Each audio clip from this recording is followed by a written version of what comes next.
আউযু বিল্লাহি মিনাশ শাইতানির রাজিম বিসমিল্লাহির রহমানির রহিম। আসসালামু আলাইকুম ওয়া রাহমাতুল্লাহি ওয়া বারাকাতুহু।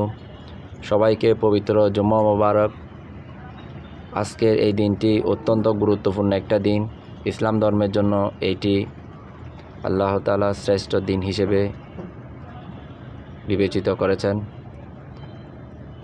আজকের এই দিনে যেই ব্যক্তি সুন্দরভাবে গোসল করে পাক পবিত্র হয়ে গায়ে সুগন্ধি মেখে মসজিদে গমন করবে এবং মসজিদে যাওয়ার পর দুইজনের মাঝখানে ফাঁক করে সামনে এগিয়ে না গিয়ে সুন্দরভাবে কোনো একটি জায়গায় বসে নির্দিষ্ট পরিমাণ নামাজ আদায় করবে এবং ইমাম সাহেব যখন খুতবা আরম্ভ করবেন তখন সে যেন চুপ থাকে।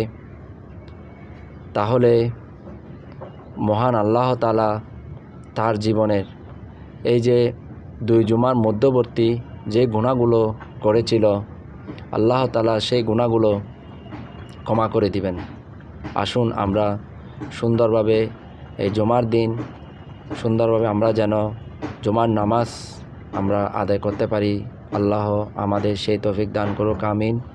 এবং এই জুমার দিনে আমরা একে অপরের জন্য দোয়া করব। আমরা সবচেয়ে বড় গুনাহগার এই আখিরি জীবনে, আমরা গুনাহগার ব্যক্তি। আমরা একে অপরের জন্য দোয়া করব আল্লাহ যেন আমাদের গুনাহগুলো ক্ষমা করে দেন। এবং এটি হলো পবিত্র রমজান মাসের দ্বিতীয় জুমা। আলহামদুলিল্লাহ, আমরা আল্লাহর দরবারে লাখো কোটি শুকরিয়া আদায় করতেছি এই যে আমরা জুমার দিনটা আমরা পেয়েছি।